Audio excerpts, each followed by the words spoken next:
종이 쪼가리가 되지 않은 화폐는 단 한 개도 없다라는 것입니다. 결국에는 화폐 시스템은 바뀐다라는 건데, 첫 번째가 금리를 내리는 1단계고 2단계에서는 양적 완화와 같은 그런 돈 뿌리는 정책을 씁니다. 그리고 이제 마지막 3단계, 이 정도 되면 사실은 그 화폐 시스템이 거의 끝났다고 봐야 돼요. 이 3단계에서는 재정 정책과 통화 정책의 콜라보가 이루어지거든요. 이 화폐 시스템이 바뀌는 시기고, 그렇기 때문에 이제 이미 이것을 알고 있는 각국의 중앙은행들이 이 화폐 시스템이 바뀔 걸 대비해서 금을 사모으고 있었다, 이런 부분들을 우리가 확인할 수 있는 거죠.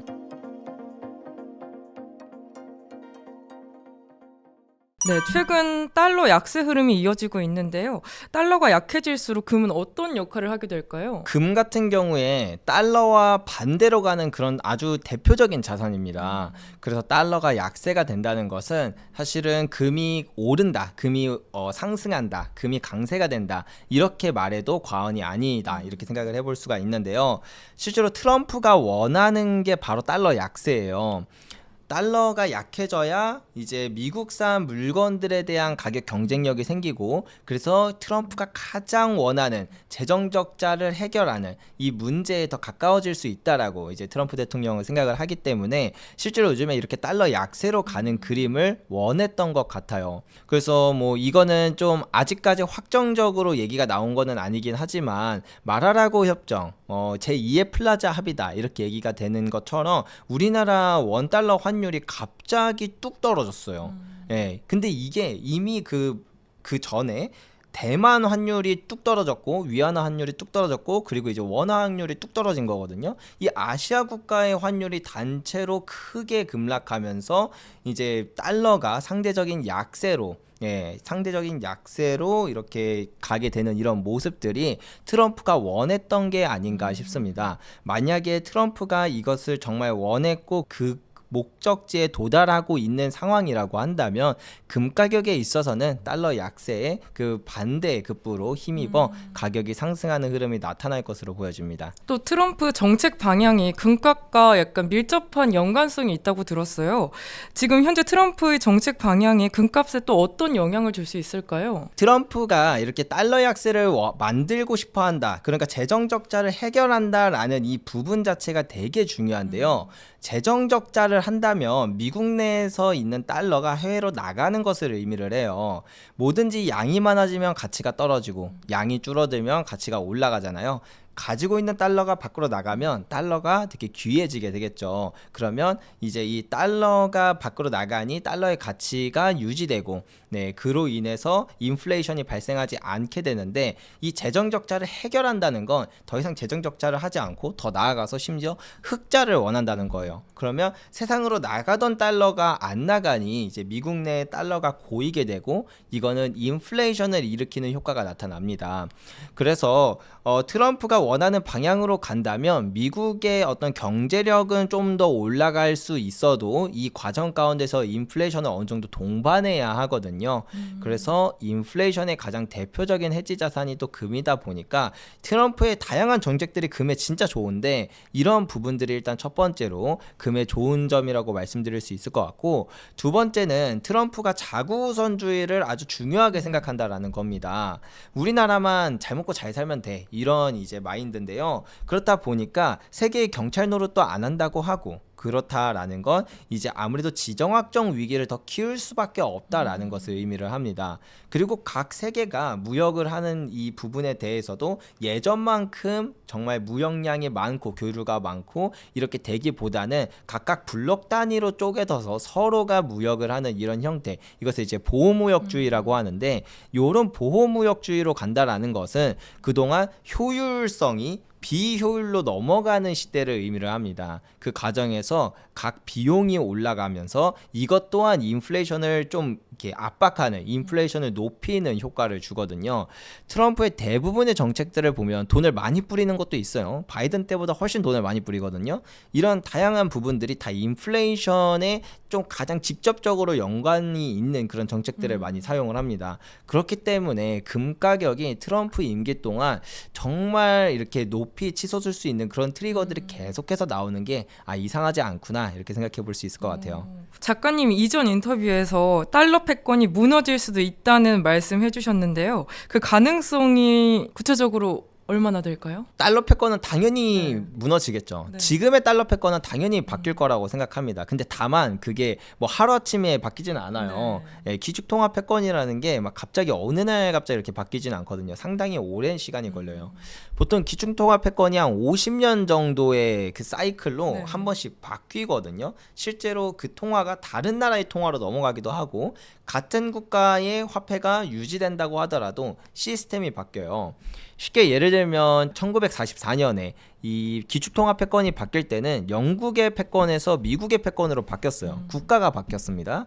근데 이제 1970년대 같은 경우에는 기축통화는 그대로 달러예요. 1970년 이전에도 달러고 이후 지금도 달러가 기축통화입니다. 하지만 화폐 시스템이 바뀌거든요. 이처럼 화폐는 태어날 때부터 일정한 수명을 갖고 태어나요. 화폐 시스템이라는 건. 그래서 우리가 살아온 인류 역사, 그냥 5,000년이라는 이 인류 역사 중에 종이 쪼가리가 되지 않은 화폐는 단 한 개도 없다라는 것입니다. 결국에는 화폐 시스템은 바뀐다라는 건데 이 화폐 시스템의 끝에 왔다라는 건 정말 다양한 지표들을 통해서 알 수가 있어요. 예를 들면 통화 정책을 보면 가장 단적으로 알 수가 있는데 우리가 통화 정책이라고 하는 거에서 가장 대표적인 게 금리를 이제 올리고 내리는 거거든요. 근데 이제 경제 위기가 오면 금리를 내려주고 좀 올리다가 경제 위기가 오면 또 금리를 내려주고 이렇게 내려주고 하다 보면 결국엔 바닥에 닿아요. 예, 금리가 이제 0%까지 닿는 일이 생기거든요. 그럼 더 이상 내릴 금리가 없는데 아직 경제가 활성화가 안 됐어. 그러면은 이제 쓸 수 있는 수단이 정말 최후의 수단으로 넘어갑니다. 이제 이것이 그 통화 정책의 3단계가 있는데 첫 번째가 금리를 내리는 1단계고 2단계에서는 양적 완화와 같은 그런 돈 뿌리는 정책을 씁니다. 그리고 이제 마지막 3단계 이 정도 되면 사실은 그 화폐 시스템이 거의 끝났다고 봐야 돼요. 이 3단계에서는 재정 정책과 통화 정책의 콜라보가 이루어지거든요. 이제 국가가 뭐 국채를 발행하면 중앙은행이 막 직접 사주는 거예요. 근데 실제로 이미 2020년 코로나 팬데믹 때 우리는 이 통화 정책의 3단계에 왔습니다. 지금은 거의 한 8회 말 정도라고 보면 될 것 같고 이 화폐 시스템이 바뀌는 시기고 그렇기 때문에 이제 이미 이것을 알고 있는 각국의 중앙은행들이 이 화폐 시스템이 바뀔 걸 대비해서 금을 사모으고 있었다. 이런 부분들을 우리가 확인할 수 있는 거죠. 그럼 미국이나 주요 중앙은행들에서 현재 금 매입 동향은 어떻게 될까요? 미국 같은 경우는 금을 거의 안 사요. 아예 안 사고 있고요. 금을 가장 많이 사는 국가들은 미국과 오히려 좀 대척점에 있는 국가들이 많이 삽니다. 중국, 러시아 뭐 이런 국가들이 정말 많이 사요. 중국 같은 경우를 보면 20년 동안 한 500톤도 안 되던 금이 지금 2,000톤이 넘게 보유를 하고 있거든요. 4배 가까이 늘렸어요. 이것도 공식적으로 보고된 양만 4배지 비공식적인 수치까지 이제 전문가들이 파악한 건 최소 5,000톤 정도를 가지고 있다고 하니까 얼마나 미친 듯이 이렇게 금을 모으고 있느냐 이런 거를 알 수가 있고 이렇게 이전에는 중국과 러시아를 필두로 한 브릭스 국가들이 좀 많이 모았는데 요즘에는 이제 동유럽 국가들도 금을 정말 많이 모으고 있습니다. 사실은 뭐 동유럽 국가, 브릭스 국가뿐만 아니라 그냥 전 세계 중앙은행들이 다 미친 듯이 금을 쓸어 담고 있는 이런 상황까지 현재는 왔다. 이렇게 보시면 될 것 같습니다. 그러면은 이 브릭스가 금 매집 배경에는 어떤 전략이 있을까요? 약간 미국 경제 말고도 다른 내부적인 요인이 있을까요? 일단 두 가지를 생각해 보면 좋을 것 같아요. 첫 번째는 이전의 패권 국가들은 어땠는가를 살펴보면 패권 국가들은 항상 그 당시에 가장 많은 금을 가지고 있었어요. 예를 들면 미국 같은 경우를 봐도 1944년 브레튼 우즈 협정 때 원래는 그 영국의 파운드가 기축통화였거든요. 그래서 영국이 이제 입김이 셀 거라고 생각을 했는데 막상 모이고 보니까 미국이 보유한 금 보유량이 전 세계의 60%를 독점하고 있었어요. 2만 톤을 보유하고 있었거든요. 그렇다 보니까 이제 결국에는 미국의 이 입김 하나하나가 되게 강력하게 작용을 하면서 미국의 달러 패권이 이제 형성될 수 있게 되었던 거죠. 뭐 이것 말고도 각 이제 로마 시대 때부터 지금까지 이렇게 쭉 보면 기축통화국들은 가장 많은 금을 보유한 국가여야 해요. 그렇다 보니까 특히 이 중국처럼 패권에 대한 야망이 있는 국가들은 이 금을 많이 모아야 내가 패권 그런 경쟁에서 유리하겠다라고 생각을 했던 그런 부분이 있지 않았나라고 첫 번째 생각해 볼 수 있고요. 두 번째는 어쨌든 패권 전쟁이 됐든 뭐가 됐든 이제 미국과는 어느 정도 이제 부딪힐 수밖에 없는 상황이 되어 버렸는데 미국과 부딪힌다고 했을 때 가장 치명적인 게 내 외환 보유고에 달러 자산이 담겨 있는 게 리스크거든요. 2022년 러시아 우크라이나 사태 때 이미 전 세계 사람들이 다 봤다시피 러시아 외환 보유고에 있는 달러 자산을 미국이 다 압류해 버렸어요. 이것을 본 다른 국가들은 이제 생각을 하겠죠. 아, 내가 갖고 있는 이 달러 자산도 미국이랑 사이 틀어지면 다 뺏길 수 있겠구나. 그러니까 이제 더 미친 듯이 금을 사 모으기 시작한 겁니다. 달러는 갖고 있으면 뺏길 수도 있는 건데 금은 절대 뺏기지 않는 자산이니까요. 그래서 더욱더 이 브릭스 국가들이 아무래도 미국이랑 좀 더 안 친하다 보니까 이렇게 금 모으는 거에 더 이렇게 열을 올렸지 않았을까 이렇게 생각해 볼 수 있을 것 같습니다. 그럼 작가님이 생각하시기에 미국이 보유하고 있는 금을 갑자기 매도하는 상황도 생길까요? 가능성이 아예 없진 않아요. 그래서 예를 들면 1960년대를 들 수가 있는데요.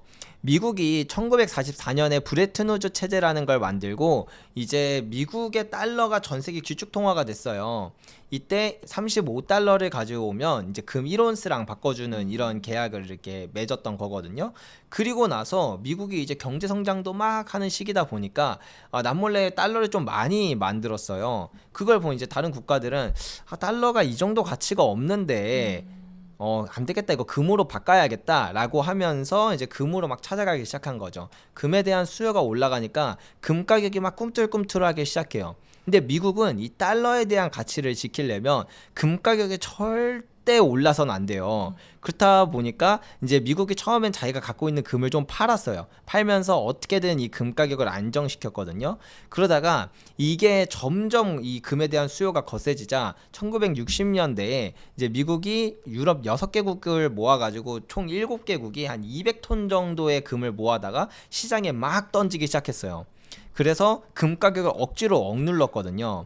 이런 식으로 금 가격을 조작했던 역사들은 꽤 있습니다. 근데 이렇게 가격을 강제로 억누른다라고 하더라도 결국에 근본적인 문제 자체가 화폐를 너무 많이 발행했고 그리고 신뢰가 깨졌기 때문에 금 가격이 치솟는 건데 이 문제가 해결되지 않았는데 그냥 단순히 금을 팔아서 가격을 억누른다고 문제가 해결되진 않거든요. 그래서 1967년에 이제 프랑스 대통령이었던 샤를 드골 대통령이 난 여기 탈퇴한다 하고 나가고 미국에 이제 항공모함까지 끌고 와서 내 금 내놓으라고 막 협박하고 그래요. 그러자 이제 다른 국가들도 나도 금 내놔 하면서 결국에는 이제 1971년에 금 못 주겠다 배째라 하면서 금 가격이 26배가 폭등을 했거든요. 그래서 이제 결론적으로는 미국이 가능성은 있습니다. 또 이제 단기적으로 어쨌든 금 가격이 너무 오르는 걸 좀 방지하게 하려고 어떻게 금을 좀 팔아서 가격을 안정시키려는 노력을 할 수도 있지만 그게 장기적인 측면에서 긴 호흡의 관점에서 본다면 금 가격을 억누르는 그런 역할을 해내지는 못한다. 이렇게 보시면 될 것 같아요. 근데 1970년대에서 1980년대까지 엄청나게 금이 올랐다고 하셨잖아요. 그럼 이제 지금도 약간 애매한 금값을 갖고 있으니까 언제 1980년대처럼 금값이 확 오를 수 있을까요? 1970년대도 한번 살펴보면 1970년대부터 80년까지 10년 동안 금 가격이 올랐는데 이 상승 사이클을 이제 뭐 초기, 중기, 후기 이렇게 나눈다고 하면 초기보단 중기가 상승률이 높고 중기보다는 후기가 상승률이 훨씬 높습니다. 그래서 이 후반으로 갈수록 상승률이 정말 기하급수적으로 올라가게 되는데요.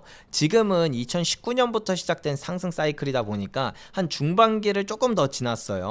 그렇다 보니까 요즘의 상승이 이 초반부보다는 확실히 높다라고 느껴져도 1970년이랑 비교하는 건 아닌 것 같은데 라고 생각이 드는 게 우리의 그 상승의 총량 26배라는 양은 후반기에 어마어마하게 만들어졌다. 그래서 우리도 지금 이 중반기의 상승 그 률만으로 이 전체 사이클에서 금 가격이 70년대만큼은 못 오르지 않을까라고 생각하는 건 섣부른 판단일 거라고 생각을 하고 이제 앞으로 제가 생각했을 때는 한 2028년에서 2029년이 가장 무섭게 오르는 해가 되지 않을까. 지금은 그나마 이제 금을 좀 매집하기에 나쁘지 않은 시점이다. 예, 그래서 이렇게 말씀드리고 싶습니다. 또 어떤 분은 금이 일시적인 하락이라고 보시는 분도 있고 약간 장기적으로 침체될 거다 이러시는 분도 계세요. 네. 작가님 생각은 어떠세요?